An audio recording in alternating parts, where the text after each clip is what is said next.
Vasco da Gama.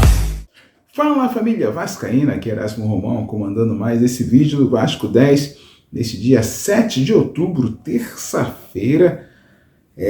Grandes emoções de final de semana, né? Segunda-feira, acompanhando todos os noticiários, né? Os momentos do Vasco ali naquela partida épica, 4-3, cara, foi demais, né? Então você que está chegando com a gente aqui no nosso canal, não é inscrito, se inscreva, deixa seu like, é importante pra gente.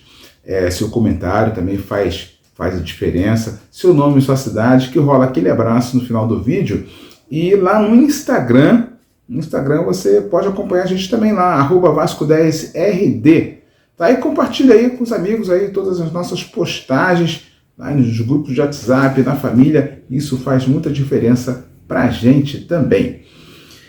A molecada da base aí, né, da base vascaína mostrando a sua cara aí para o próprio Vasco e para o Brasil e o mundo, né, o Vasco que já revelou tantos grandes jogadores, magníficos jogadores, o Vasco que vem de uma safra muito boa de base, né, ótimos jogadores aí aparecendo, né, e temos que saber aproveitar esses jogadores. Alguns aí o Vasco já deixou ir pelo ralo, né, mas estamos aproveitando aí os bons crias que a gente tem, e nesse domingo eles tiveram a oportunidade de aparecer no momento certo, né, o GB e Rayan.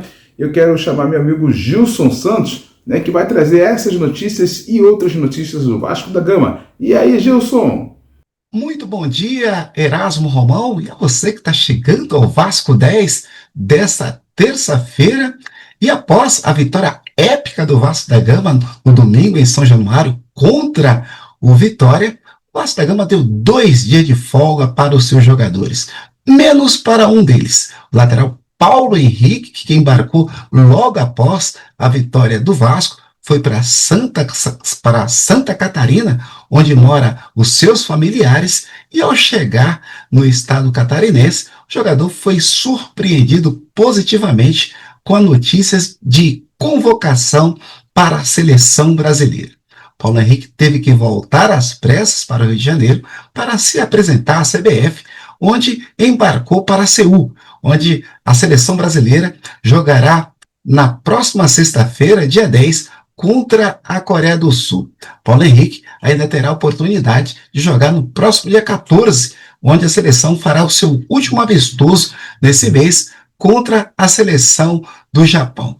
Paulo Henrique é um dos jogadores mais valorizados desse elenco, chegou para ser reserva de Puma Rodrigues, uruguaio, chegou a peso de ouro no Vasco da Gama, e o lateral, com muita força e velocidade, se destacou, ganhou a posição e agora é um dos nomes convocados de Carlos Ancelotti. Paulo Henrique, em 2018, para quem não sabe, disputava a segundona, a Série B do campeonato catarinense, nunca havia jogado por equipes de maior expressão, foi contratado pelo Juventude, atuou bem no Campeonato Brasileiro de 2019, foi contratado pelo Atlético Mineiro, uma equipe de maior porte, mas lá não teve oportunidade, até parar no Vasco da Gama, veio para compor o elenco, se destacou e merecidamente vai representar a seleção canarinho, vai vestir a amarelinha. Vamos ficar torcendo aqui na torcida pelo sucesso do jogador vascaíno. Mas não é só o Paulo Henrique que está valorizado nesse elenco, Erasmo. Com os 2 gols marcados na partida contra o Vitória, Rayan chegou a 14 gols marcados na temporada, são 9 gols pelo Campeonato Brasileiro e 5 gols pela Copa do Brasil. Rayan vem chamando a atenção de equipes europeias, equipes como Barcelona, Real Madrid e o Tottenham. Na semana passada, a equipe inglesa mandou representantes para o Rio de Janeiro para acompanhar mais de perto o cria vascaíno. Enquanto isso, o Vasco corre para fazer uma nova renovação de contrato com o jogador, pretende aumentar aí as bases salariais de Rayan, porque vai aumentar o valor da multa e o jogador que hoje está aí na casa de 30 milhões, cotado em 30 milhões de euros, vai se valorizar cada vez mais e o Vasco quer fazer uma venda aí em torno de 50 milhões de euros. É o grande ativo do Vasco da Gama. A realidade, Erasmo, é que essa deve ser a última temporada dessa joia vascaína que vem sendo cresceu muito de produção desde que Fernando Diniz chegou ao Vasco. Rayan é muito bom de bola e logo, logo estará com a camisa da seleção brasileira e jogando em território europeu. Isso aí ninguém tem dúvida, porque o Rayan tem muito talento e é uma pena que o Vasco não possa ficar mais tempo com esse jogador jogando com a camisa Cruz Maltina.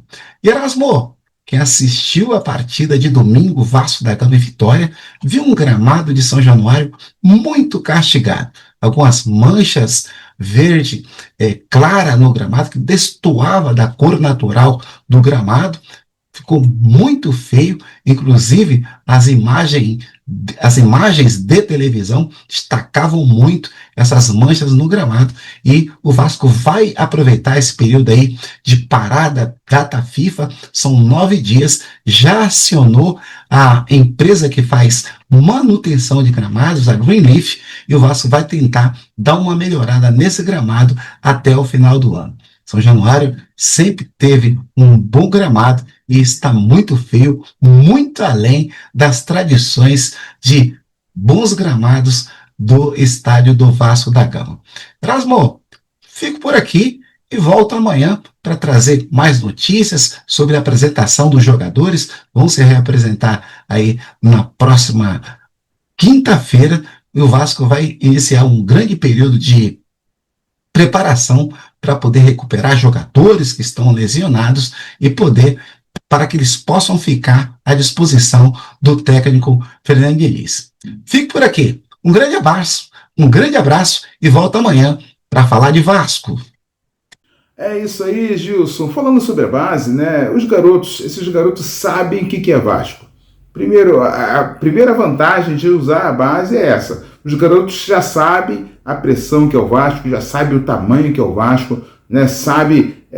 Já tem o prazer de jogar pelo Vasco, né? O GB tem uma história muito interessante, né? Porque é um jogador promissor, né? Eu acompanho o GB já desde antes do Sub-15. Eu fiz uma transmissão do Vasco, né? O GB era Sub-15 num torneio lá no Rio Grande do Sul, né? Tinha o GB, tinha o Paixão também, entendeu? Então tinha os caras bons de bola, né? E a gente foi acompanhando, né? O próprio Barros também estava nessa empreitada.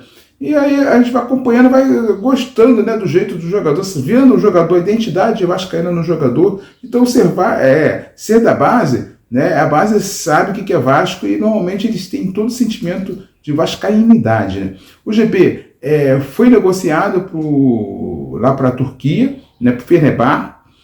Chegando lá, acusou um problema no joelho, né? E o GB teve um problema no joelho aqui no Vasco. Ele sozinho, ele rompeu o ligamento, ficou aí um ano parado, e aí mas ele tem um problema no outro joelho, um problema congênito, um problema que os médicos fizeram o exame e falaram: caramba, esse joelho vai estourar, né? Então não vai ter problema. Chamaram o médico da seleção turca, né? O médico da seleção turca: não, isso aí dá para ir, pode estourar e pode não estourar. Então é o risco, todo jogador acontece isso, né? Mas uma formação ali, os médicos turcos vetaram o GB. O GB voltou para o Vasco, né? E não foi utilizado por Fernando Diniz, voltou para a base, né? Começou a jogar bola, tomar a alegria de jogar futebol, né? E aí até que teve chances no profissional, não esteve bem em algumas oportunidades, até que chegou, né, nesse dia 5 de outubro, né, e o Vasco venceu o Vitória com um gol do GB, um gol de jogador grande, né? Gol de centroavante, camisa 9. Então o GB tem muita qualidade técnica, ele sabe ser o centroavante de área ali, mas ele sabe sair da área, ele sabe ir para um lado, ele sabe tocar, fazer uma parede. Ótimo jogador e com o coração do Vasco. Então, num dos jogos do Vasco aí, ele estava na torcida. Ele nem foi para a social, ele foi para a torcida, né? Então, assim, os caras que são Vasco pra caramba, o Ryan, da mesma forma, criado aí, filho de ex-jogador do Vasco da Gama, né, sabe o que é Vasco, tá no Vasco desde 6 anos de idade, uma coisa absurda, né, 13 anos de Vasco tem um Ryan, então, e com essa qualidade aí, sabendo o que é o Vasco, né, então eu creio que foram 2 dias aí, segunda, né, domingo e segunda foram dias fantásticos na vida desses 2 jovens aí. Bem, o PH, convocado para a seleção, como o Gilson falou, né, traz preocupações ao Vasco aí, porque ele joga no dia 14, lá do outro lado do mundo, no Japão. É provável que ele tenha essa oportunidade de jogar contra o Japão, já que o outro lateral é o lateral Vitinho, que é do Botafogo, também é novo. Então o Vitinho deve jogar uma partida, ele deve jogar outra partida. Como ele vai chegar muito em cima da hora para a primeira partida, o PH deve jogar a segunda ou parte da segunda partida. Não sabemos como. Até o técnico falou que vai fazer experiências, né? Então vamos ver se o PH terá a oportunidade na seleção. Mas a volta no dia seguinte, né? Joga na terça-feira, na quarta-feira tem um jogo aqui do Vasco à noite, no Fortaleza. E o problema do Vasco é que o Puma também joga do outro lado do mundo aí também. O Puma joga uma partida longe também pela seleção uruguaia. Então, tem todo um esquema para trazer esses jogadores de volta, mas como vai ser isso aí é complicado, né? Tem que improvisar jogador? Tem o Paulo Ricardo, né, o jogador lateral de ofício, que tem pouquíssimas partidas pelo profissional. Esse que é o problema de não dar chance aos garotos, né? É bom jogador, mas tem pouquíssima minutagem. Tem o Leandrinho, que é lateral esquerdo, mas eu já vi muitas partidas dele jogando na lateral direita, no sub-20. Né? Muito habilidoso, sabe jogar por ali também, pode se adaptar, né? O Tietê também sabe jogar por ali, né? O próprio Paulinho aí, o nosso meia, né? Que pode também ser uma opção por ali. Então, Carlos Cuesta, mas o Carlos Cuesta é zagueiro, e já vimos que a gente tem um problema, deficiência grande de zagueiro, né? É descobrir um santo para cobrir o outro. Então, vamos ver, tem esses dias de treinamento, para o técnico aí achar uma solução aí na lateral direita, que virou problema, né? Deu alegria, mas agora traz preocupação. Eu quero deixar meu grande abraço nesse dia, né, para toda a base vascaína, né? Um trabalho fantástico. O coordenador Rodrigo Dias, que comanda aí essa base, aí, um cara que sabe do assunto, né? Tem comandado a base aí, os coordenadores de base, né? São muitas pessoas, os treinadores, preparadores, né, da base ali, que com carinho dão atenção aos garotos, ajudam a formar esses atletas, né? O pessoal da cozinha, cara, esse pessoal come pra caramba, né? Assistência social é importante, né? Dessa assistência, os psicólogos, né, que dão todo o amparo ao jogador, aos pais dos jogadores também, que acreditaram e acreditam no Vasco, acreditam que os seus filhos vão ser bem formados, né, num grande clube e vão ter um sucesso profissional. Então, a gente quer expressar todo o carinho a esse trabalho magnífico. O Vasco tem muita qualidade na base, e isso nos alegra bastante, e a nossa torcida é que a transição seja bem feita e que a gente aproveite o máximo possível da base. Valeu, galera! Você que está com a gente não é inscrito no nosso canal, se inscreva aí, deixa seu like, é importante pra gente, seu comentário também ajuda, né? E seu nome e sua cidade, para rolar aquele abraço no final do vídeo, né? Lá no Instagram, @Vasco10RD, te aguardamos por lá. E a qualquer momento eu e meu amigo Gilson podemos voltar, ou então nesta quarta-feira, em mais uma edição do Vasco 10. Um grande abraço, galera. Valeu! Vasco 10, você torce por aqui. Vasco da Gama.